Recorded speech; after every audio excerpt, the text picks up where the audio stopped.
પંચમહાલ જિલ્લામાં સ્થાનિક સ્વરાજની ચૂંટણીના પરિણામો જાહેર થયા હતા। પંચમહાલ જિલ્લાના ગોધરા તાલુકા પંચાયતમાં ભાજપનો ભગવો લહેરાયો છે।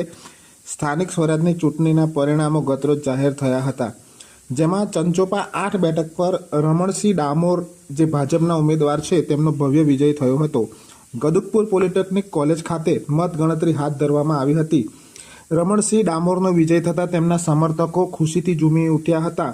રમણસિંહ ડામોરે પોતાને વિજય બનાવવા બદલ તમામ મતદારોનો દિલથી આભાર માન્યો હતો। તેમણે મીડિયા સાથેની વાતચીતમાં શું જણાવ્યું, આવો જાણીએ। ચંચોપા તાલુકા પંચાયત 8માંથી ઉમેદવાર તરીકે હું ભાજપના મેન્ડેટ ઉપર આજે પાર્ટીએ મને મેન્ડેટ આપ્યો હતો અને હું બહુ જંગી મતથી જીતાયો અને મારા લોકશાહીના મારા કાર્યકર, મારા વડીલો અને બધે મને જીતાડ્યો। મારી જાત મહેનત એવું નથી, પણ મારા કાર્યકરથી હું 2825 મતથી જીત્યો છું। ત્યારે મારા કાર્યકરને બહુ ખૂબ અભિનંદન।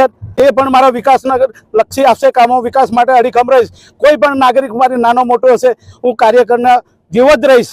મને ચૂંટાવ્યા પ્રતિ નથી રહેતો, પણ મારા કાર્યકર જોડે રહીશ।